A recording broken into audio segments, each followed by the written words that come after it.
श्री गणेशाय नमः। अथ देव्याः कवचम्। ॐ अस्य श्री चण्डीकवचस्य ब्रह्मा ऋषिः अनुष्टुप् छन्दः चामुण्डा देवता अङ्गन्यासोक्तमातरो बीजम् दिग्बन्धदेवतास्तत्त्वम् श्रीजगदम्बापीत्यर्थे सप्तशती पाठाङ्गत्वेन जपे विनियोगः। ॐ नमः चण्डिकायै। मार्कण्डेय उवाच। ॐ यद्गुह्यं परमं लोके सर्वरक्षाकरं नृणां यन्न कच्चिदाख्यातं तन्मे ब्रूहि पितामह। ब्रह्मोवाच। अस्ति गुह्यतमं विप्र सर्वभूतोपकारकं देव्यास्तु कवचं पुण्यं तच्छृणुष्व महामुने। प्रथमं शैलपुत्री च द्वितीयं ब्रह्मचारिणी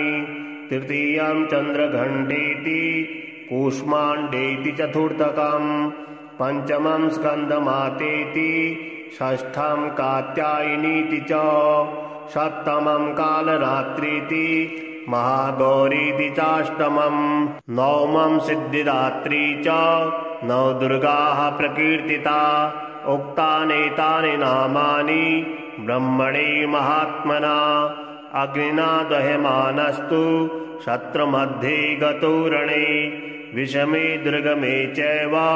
म्रियताः शरणं गताः न तेषां जायते किञ्चिदशुभं रणसङ्कटे नावदं तस्य पश्यामि शोकदुःखभयं नहि एस्तु भक्त्या स्मृतानूनां तेषां वृद्धिः प्रजायते। ये त्वां स्मरन्ति देवेशि रक्षसे तान् संशयः प्रेतशस्तादु चामुण्डा वाराही महिषासना ऐन्द्रियगस्समारूढा वैष्णवी गरुडासना माहेश्वरी वृषारूढा कौमारी शिखवाहना लक्ष्मीः पद्मासना देवी पद्महस्ता हरिप्रिया श्वेतरूपधरा देवी ईश्वरी वृषवाहना ब्राह्मी हंसमारूढा सर्वाभरणभूषिता इत्येता मातरः सर्वा सर्वयोगसमन्विताः नानाभरणशोभाढ्या नानारत्नोपशोभिताः दृश्यन्ते रथमारूढा देव्यः क्रोधसमाकुलाः शङ्खं चक्रं गदां शक्तिं हलं च मुशलायुधं कीटकं तोमरं चैव परशुं पाशमेव च कुन्तायुधं त्रिशूलं च सारङ्गमायुधमुत्तमं दैत्यानां देहनाशाय भक्तानामभयाय च धारयन्तायुधानित्थं देवानां च हिताय वै नमस्तेऽस्तु महारौद्रे महाघोरपराक्रमे महाबले महोत्साहे महाभय विनाशिनी त्राहि मां देवि दुष्प्रेक्षे शत्रूणां भयवर्धिनी प्राच्यां रक्षतु मामेन्द्री आग्नेयामग्निदेवता दक्षिणेवतु वाराही नैऋत्यां खड्गधारिणी प्रतीचां वारिणी रक्षेत् वायव्यां मृगवाहिनी उदीच्यां पादकौमारी ऐशान्यां शूलधारिणी ऊर्ध्वं ब्रह्माण्ड मे रक्षेत् धस्ताद् वैष्णवी तथा एवं दश दिशो रक्षेत् चामुण्डा सौवाहना ज्या मे जाग्रतः पातु विजया पादपृष्ठितः अजिता वामपार्श्वे तु दक्षिणे चापराजिता शिखामुद्योतिनी रक्षे दुमामूर्ध्नि विवस्थिता मालाधरे ललाटे च भ्रुवौ रक्षे यशस्वनी त्रिनेत्रा च भूर्मध्ये यं घण्टा च नासिकी शङ्खने चक्षुषोर्मध्ये श्रोत्रयोर्द्वारवासिनी कपोलो कालिका रक्षेत् कर्णमूले दुशाङ्करे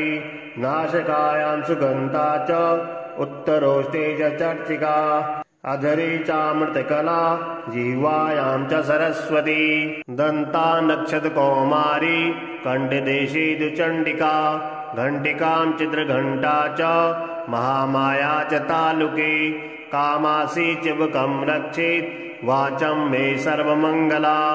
ग्रीवायां भद्रकाले च पृष्ठवंशे धनुर्धरी नीलग्रीवा बहि कण्ठे नलिकां नलकूबरी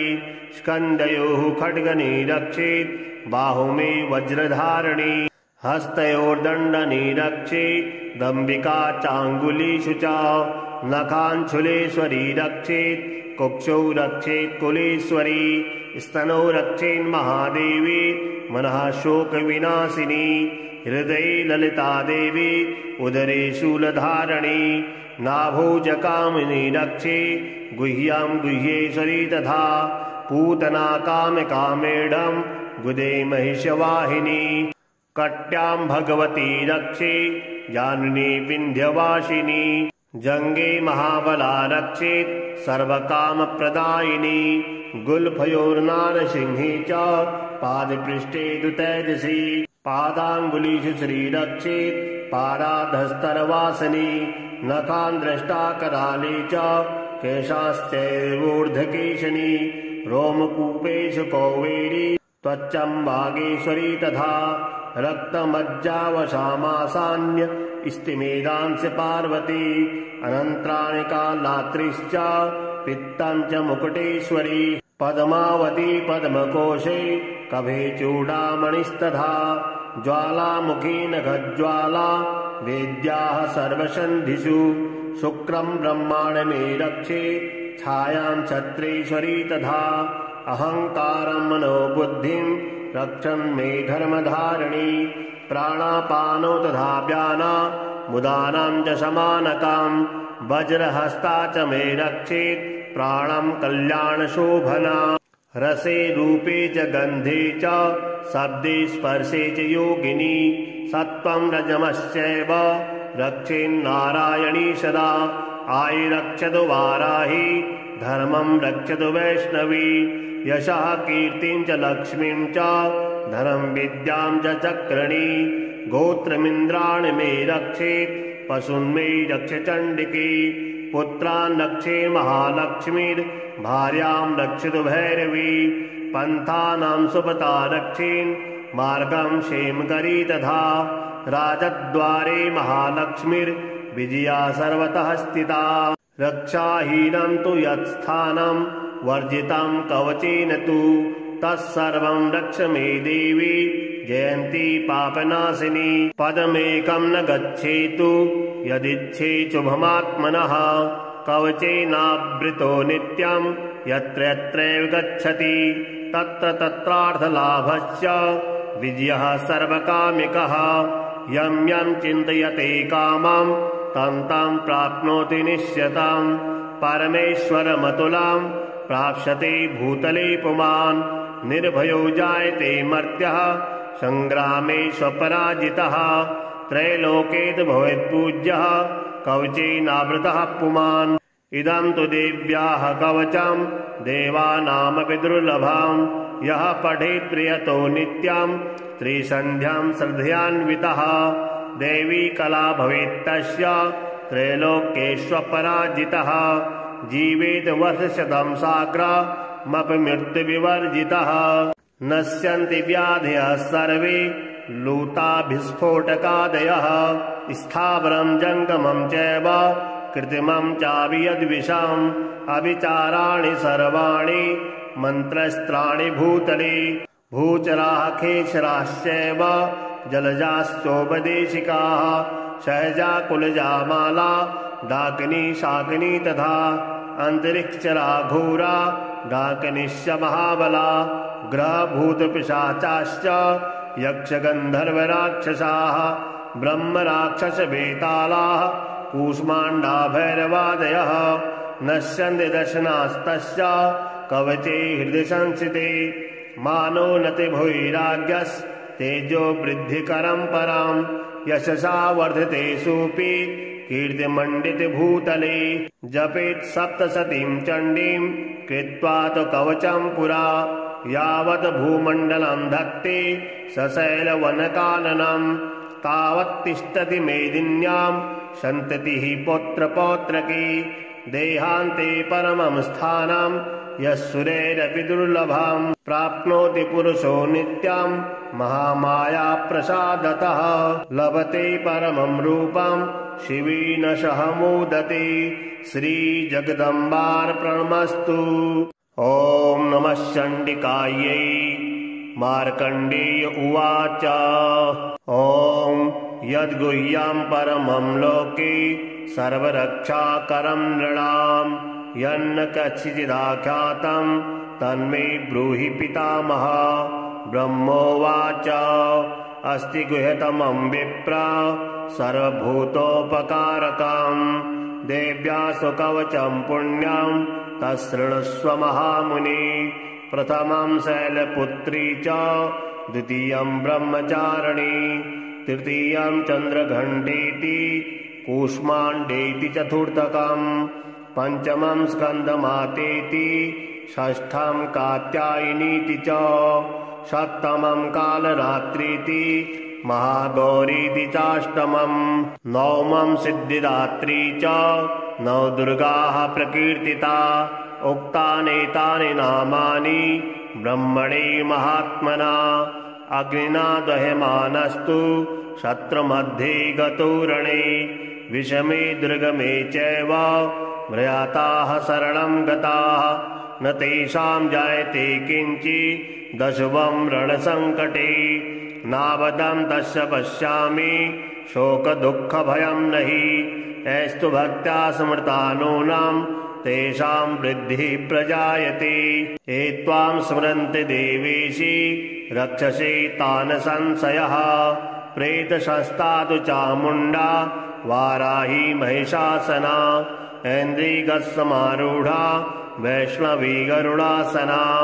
माहेश्वरी वृषारूढा कौमारी शिखवाहना लक्ष्मीः पद्मासना देवी पद्महस्ता हरिप्रिया श्वेतरूपधरा देवी ईश्वरी वृषवाहना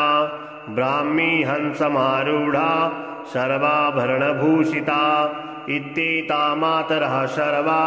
सर्वयोगसमन्विताः नानाभरणशोभाढ्या नानारत्नोपशोभिताः दृश्यन्ते रथमारूढा देव्यः क्रोधसमाकुलाः शङ्खं चक्रं गदां शक्तिं हलं च मुशलायुधं खेटकं तोमरं चैव परशुं पाशमेव च कुन्तायुधं त्रिशूलं च सारङ्गमायुधमुत्तमं दैत्यानां देहनाशाय भक्तानामभयाय च धारयन्तायुधानित्थं देवानां च हिताय वै नमस्तेऽस्तु महारौद्रे महाघोरपराक्रमे महाबले महोत्साहे महाभयविनाशिनी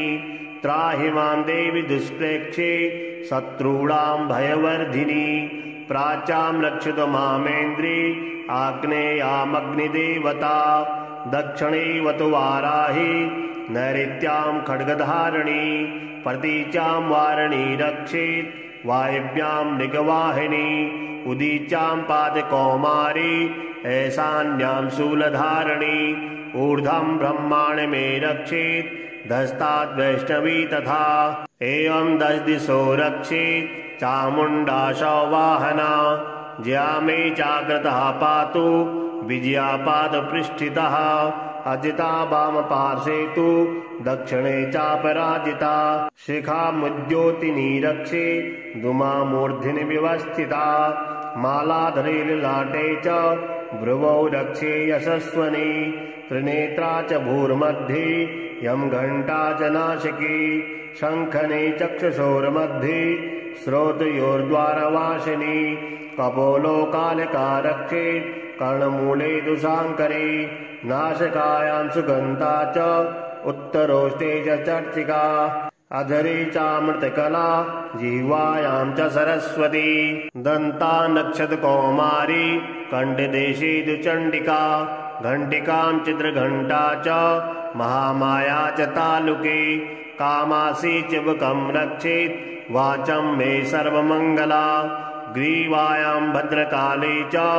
पृष्ठवंशे धनुर्धरी नीलग्रीवा बहि कण्ठे नलिकां नलकूबरी स्कन्धयोः खड्गनिरक्षेत् बाहुमे वज्रधारिणी हस्तयोर्दण्डनिरक्षे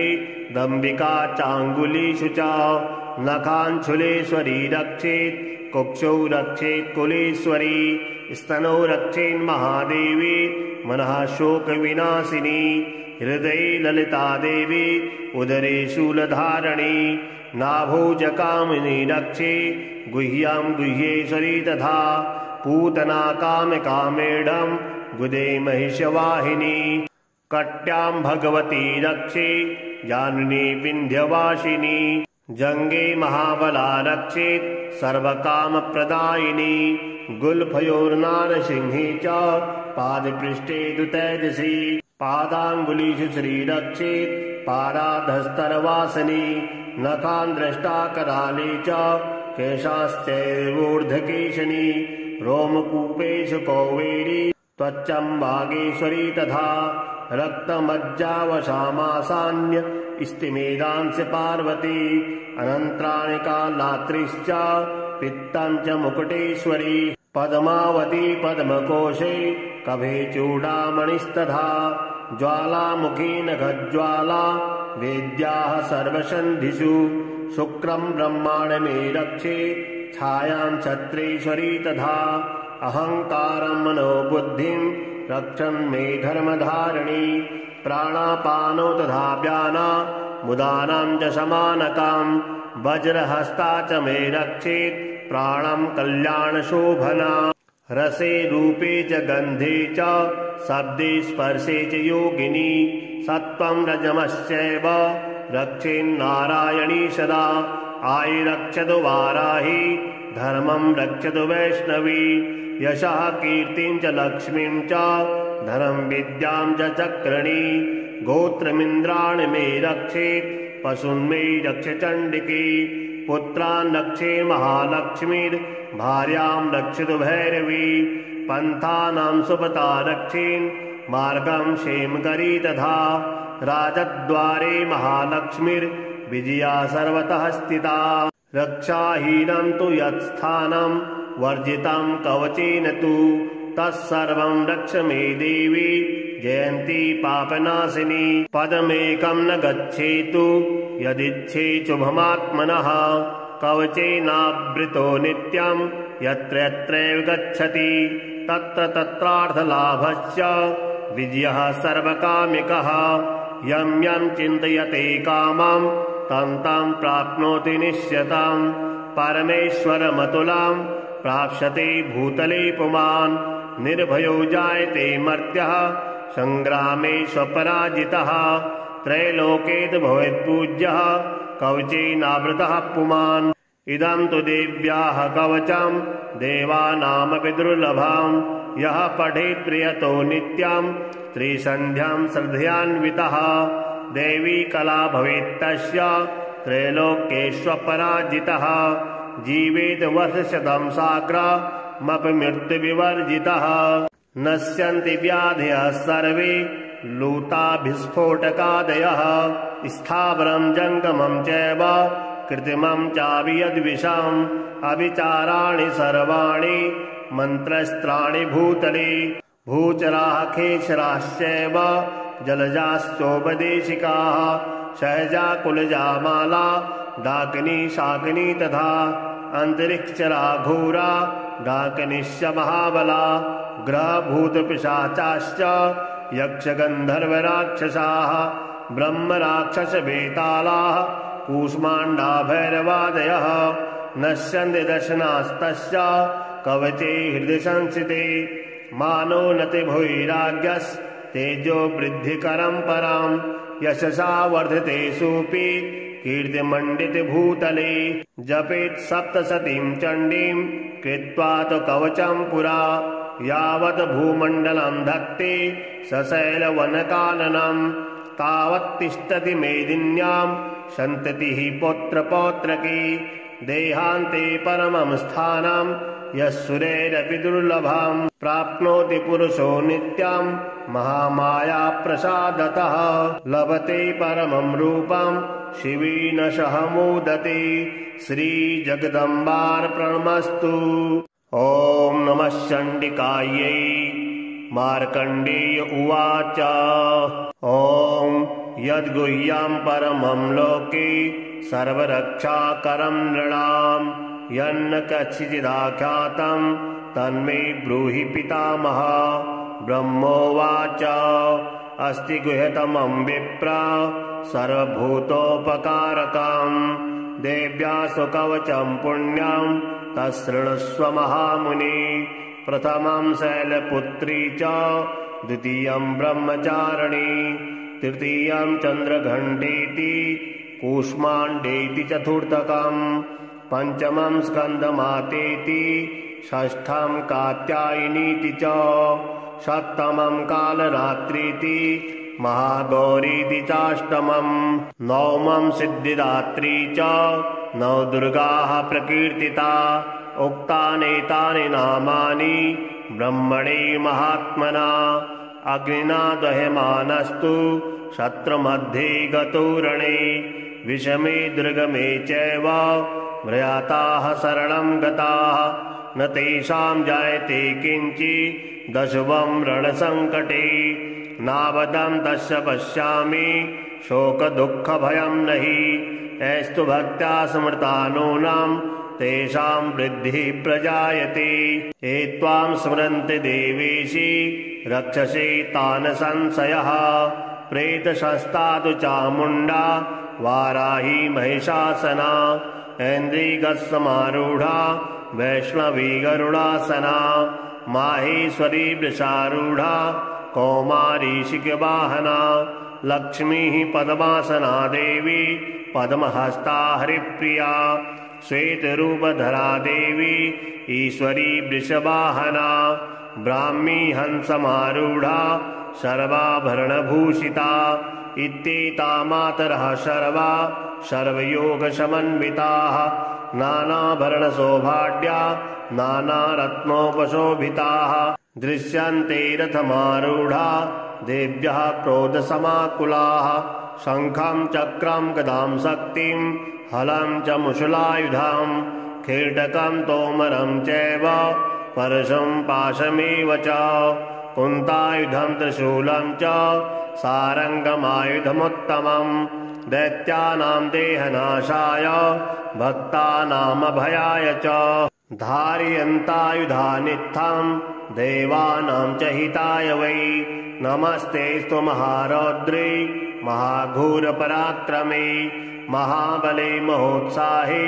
महाभयविनाशिनी त्राहि मां देवि दुष्प्रेक्षे शत्रूणां भयवर्धिनी प्राच्यां रक्षतु मामेन्द्री आग्नेयामग्निदेवता दक्षिणेवतु वाराही नैऋत्यां खड्गधारिणी प्रतीचां वारिणी रक्षेत् वायव्यां मृगवाहिनी उदीचां पादकौमारी ऐशान्यां शूलधारिणी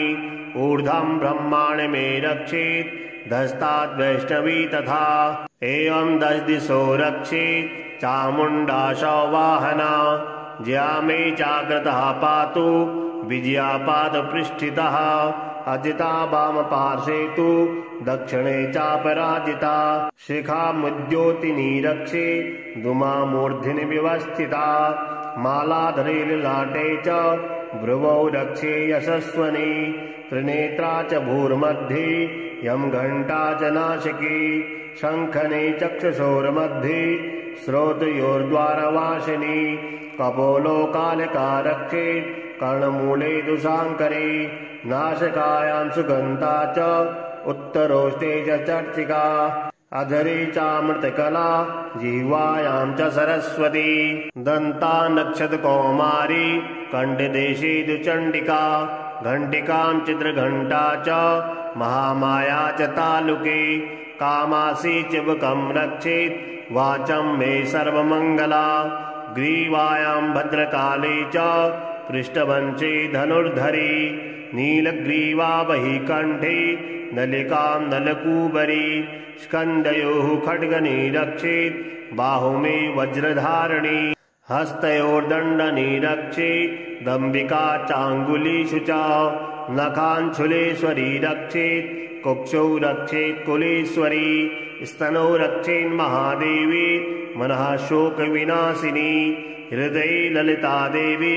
उदरे शूलधारिणी नाभोजकामिनी रक्षे गुह्यां गुह्येश्वरी तथा पूतना कामकामेढं गुदे महिषवाहिनी कट्यां भगवती रक्षे जाननी विन्ध्यवासिनी जङ्गे महाबला रक्षेत् सर्वकामप्रदायिनी गुल्फयोर्नारसिंही च पादपृष्ठे दुतैजसी पादाङ्गुलीषु श्रीरक्षेत् पाराधस्तरवासिनी नखान् द्रष्टा कराले च केशाश्चैवोर्ध्वकेशिनी रोमकूपेषु कौवेरी त्वच्चं वागेश्वरी तथा रक्तमज्जावशामासान्य स्तिमेदांस्य पार्वती अनन्त्राणि कालात्रिश्च पित्तं च मुकुटेश्वरी पद्मावती पद्मकोशे कभे चूडामणिस्तथा ज्वालामुखी नखज्वाला वेद्याः सर्वसन्धिषु शुक्रं ब्रह्माण्डमे रक्षे छायां छत्रेश्वरी तथा अहङ्कारं मनोबुद्धिं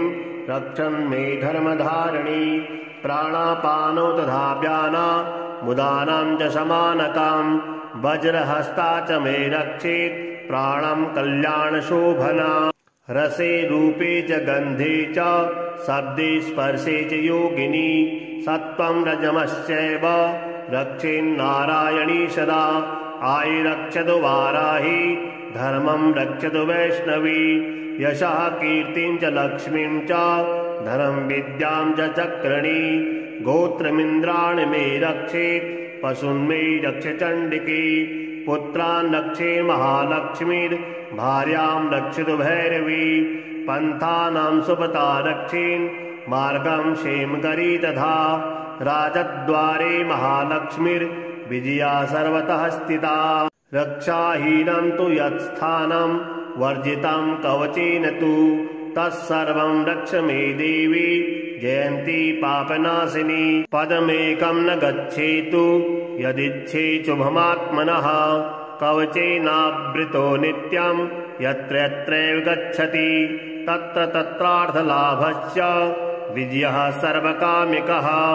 यं यं चिन्तयते कामं तं तं प्राप्नोति निश्चितं परमेश्वरमतुलं प्राप्स्यते भूतले पुमान् निर्भयो जायते मर्त्यः संग्रामे स्वपराजितः त्रैलोक्येत भवेत्पूज्यः कवचेनावृतः पुमान् इदं तु देव्याः कवचं देवानामपि दुर्लभं यः पठेत् प्रियतो नित्यं त्रिसन्ध्यां श्रद्धयान्वितः देवी कला भवेत्तस्य त्रैलोक्येष्वपराजितः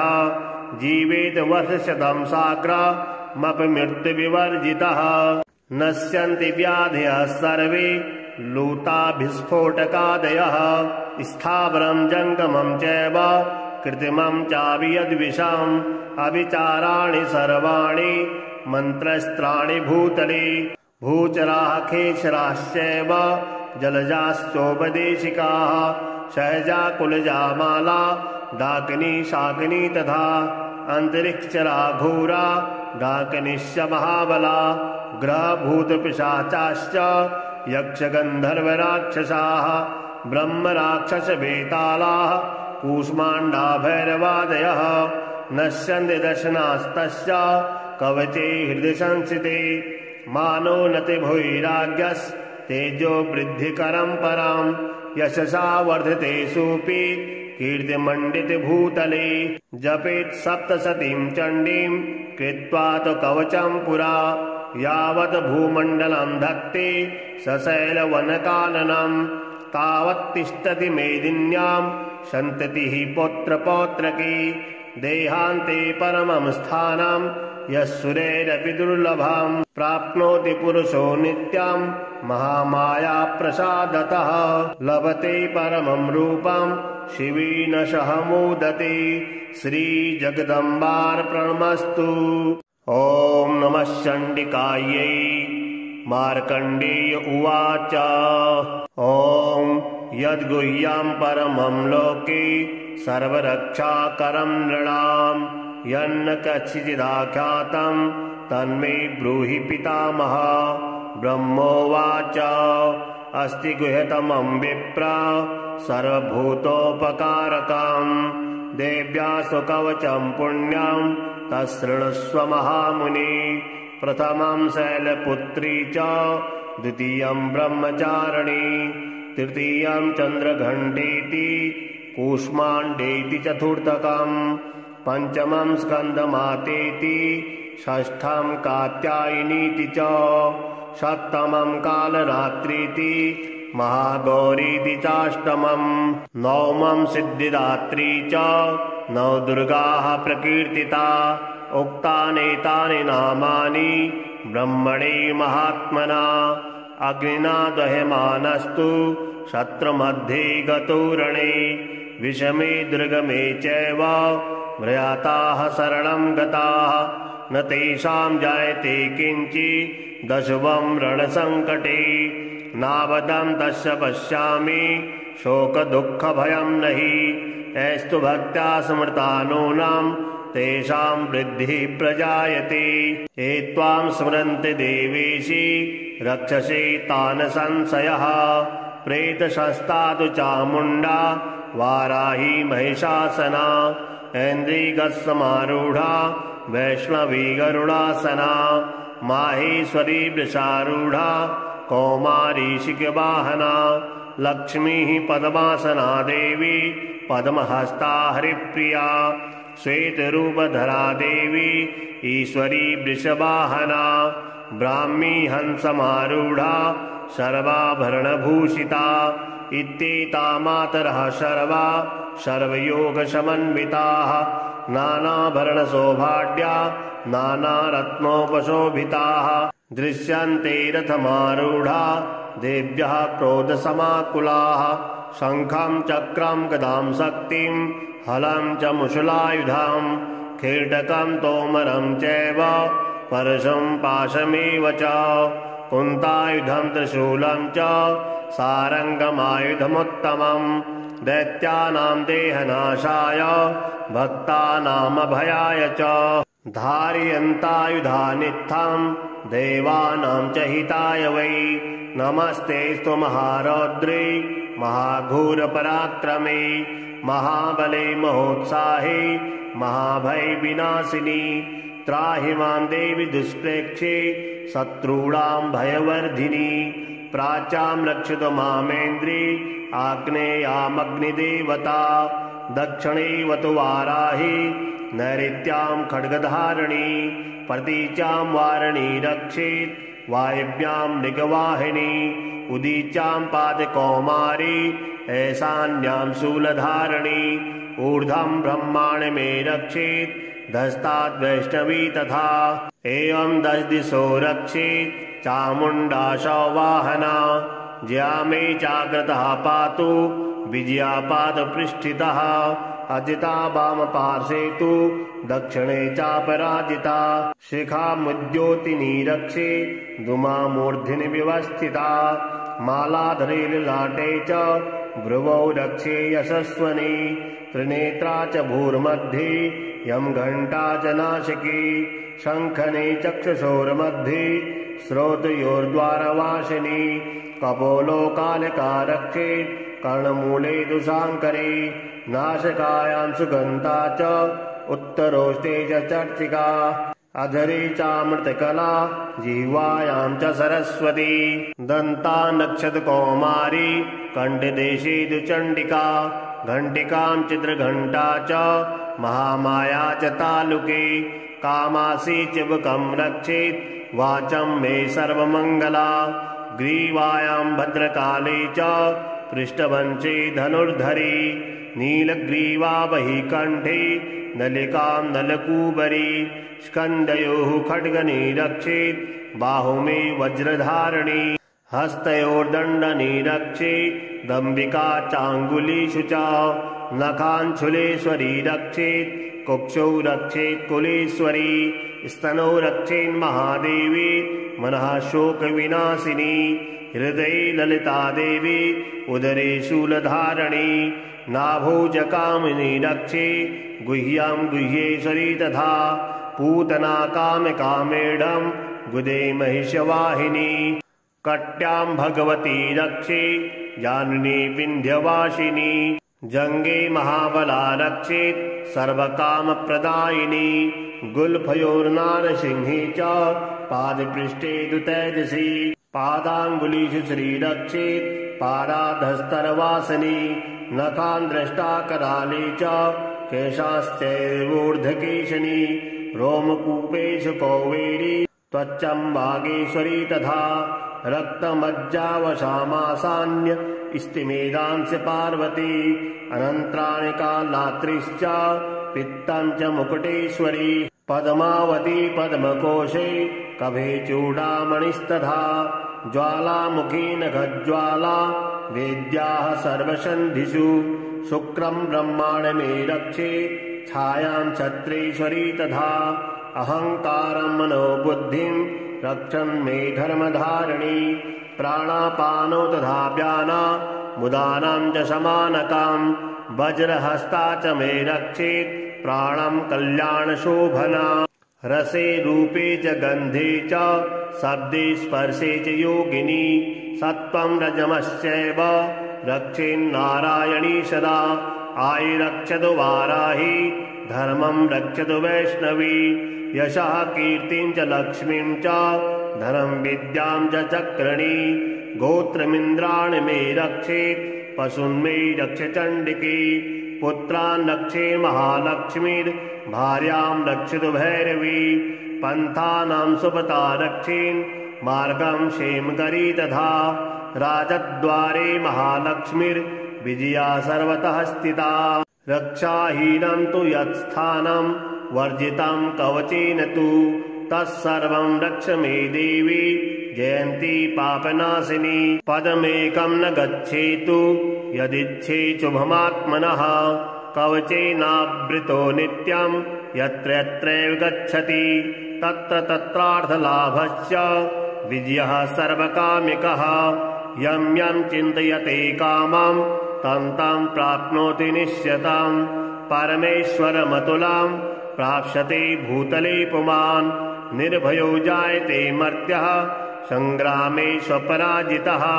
त्रैलोक्येतु भवेत्पूज्यः कवचेनावृतः पुमान् इदं तु देव्याः कवचं देवानामपि दुर्लभं यः पठेत् प्रियतो नित्यं त्रिसन्ध्यां श्रद्धयान्वितः देवी कला भवेत्तस्य त्रैलोक्येष्वपराजितः जीवेत् वर्षशतं साग्रमपि मृत्युविवर्जितः नश्यन्ति व्याधयः सर्वे लूताभिस्फोटकादयः स्थावरं जङ्गमं चैव कृत्रिमं चापि यद्विषम् अविचाराणि सर्वाणि मन्त्रस्त्राणि भूतले भूचराः खेचराश्चैव जलजाश्चोपदेशिकाः सहजा कुलजा माला डाकिनी शाकिनी तथा अन्तरिक्षरा घोरा डाकिनीश्च महाबला ग्रहभूतपिशाचाश्च यक्षगन्धर्वराक्षसाः ब्रह्मराक्षसवेतालाः कूष्माण्डा भैरवादयः नश्यन्ति दर्शनास्तस्य कवचे हृदि संस्थिते मानो नति भुइराज्ञस्तेजो वृद्धिकरं परं यशसा वर्धते सोऽपि कीर्तिमण्डित भूतले जपेत् सप्तशतीं चण्डीं कृत्वा तु कवचं पुरा यावत् भूमण्डलं धत्ते सशैलवनकाननं तावत् तिष्ठति मेदिन्यां सन्ततिः पौत्रपौत्रकी देहान्ते परमं स्थानं यस्सुरैरपि दुर्लभाम् प्राप्नोति पुरुषो नित्याम् महामाया प्रसादतः लभते परमं रूपम् शिवेन सह मोदते। श्रीजगदम्बार्पणमस्तु।